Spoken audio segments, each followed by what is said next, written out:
कई सारी शिकायतें आ रही, क्या है पूरा मामला?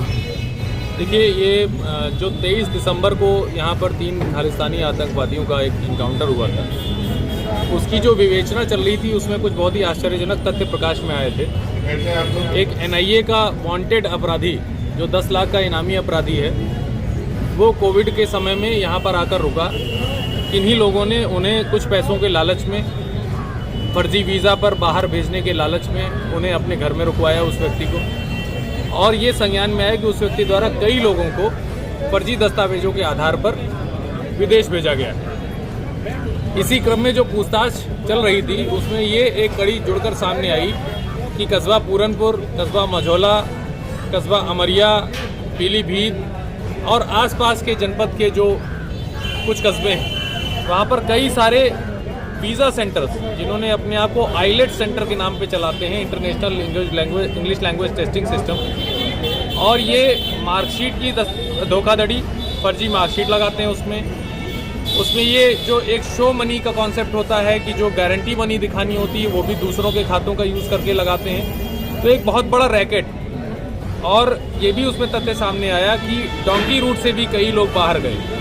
जो अभी डिपोर्टेशन से भारतीय लोग वापस आए हैं उसमें उत्तर प्रदेश के 5 लोग वापस आए हैं और पांचों इसी जनपद के ताल्लुक रखते हैं। तो इससे ये चीज़ एक स्पष्ट हो गई कि एक बहुत बड़ा रैकेट कार्य कर रहा है और किसी दिन ये भारत की आंतरिक सुरक्षा के लिए बहुत बड़ा खतरा बन सकता है और किसी भी व्यक्ति को यहाँ से बाहर भेजा जा सकता है। इसमें कुछ बातें ये भी सामने आई कि अंतर्राष्ट्रीय जो खालिस्तानी आतंकवादी संगठन हैं उनके द्वारा यहाँ के लड़कों के खातों का यूज़ करते हुए जो मर्डर और रैंसम मनी है वो भी भेजी गई। ये सारी चीज़ें जब हमारे पास रिकॉर्ड में आई तो हमने इन दस्तावेजों को खंगालना शुरू किया कि कितनी कंप्लेंट्स ऐसे कुछ लोगों के पास आई है। इसी क्रम में 20 के लगभग मुकदमे लिखे जा चुके हैं।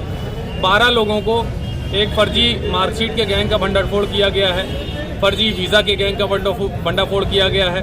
डंकी रूट का जो कबूतरबाजी होती है, जो ये यहाँ से जो इजी वीज़ा कंट्रीज़ हैं उनमें भेज देते हैं, फिर उसके माध्यम से भेजते हुए US बॉर्डर पर वहाँ पर ये क्लेम करते हैं, झूठा क्लेम करते हैं कि भारत देश में उनको खतरा है, जबकि ऐसा कोई खतरे वाली बात नहीं होती। बिल्कुल झूठा क्लेम करके उन फॉरेन कंट्रीज़ को धता बताते हुए उनके वहाँ एसाइलम प्राप्त करते हैं। तो ऐसे कई गैंग्स का भंडाफोड़ किया गया है। ऐसी शिकायतें लगातार प्राप्त हो रही थी। इसी क्रम में आज दिनांक 24 तारीख को ये एक कैंप थाना पूरनपुर में लगाया गया है और इसमें लगभग जो हम लोग की अनुमान है कि 500 के लगभग लोग न केवल जनपद पीलीभीत से बल्कि आसपास के जनपदों से भी आए हैं। उन पर जो भी लीगल एडवाइस है उनको हम लोग दे रहे हैं। यदि कोई ऐसा व्यक्ति है जिसके साथ डॉक्यूमेंट्स के आधार पर धोखाधड़ी हुई है और वो सिर्फ सिंपल कहीं से ऐसी तहरीर लिखा ले रहे हैं जिसमें नॉन अरेस्टिंग सेक्शंस लग रहे हैं, उनको लीगल एडवाइस भी दी जा रही है। जो उनको वीज़ा परमिट और अन्य डॉक्यूमेंट्स मिले हैं उनका ऑनलाइन वेरिफिकेशन भी हमारे द्वारा ही कराया जा रहा है। एक वन स्टॉप सोल्यूशन के तहत हमारे जो राजस्व के अधिकारी हैं, SDM साहब, तहसीलदार साहब, जो सब रजिस्ट्रार हैं, उनको भी बुलाया गया है कि ऐसे जो धोखाधड़ी करने वाले लोग हैं उनकी प्रॉपर्टी के डॉक्यूमेंट्स भी हम लोग पता करा रहे हैं। और इसमें आज जो हमारी उम्मीद है कि 100 से अधिक FIR और 100 से अधिक एप्लीकेशन की जांच हम लोगों को प्राप्त होगी। जितनी भी एप्लीकेशंस की जांच प्राप्त होगी आज शाम तक भी ये कैंप लगेगा और अगर आवश्यकता पड़ेगी तो इस कैंप को एक्सटेंड कराया जाएगा। मैं आप लोगों के माध्यम से ये अपील करना चाहता हूँ कि कृपया छोटे छोटे लालच में पड़कर किसी को भी किसी फर्जी एजेंट के माध्यम से बाहर न भेजें।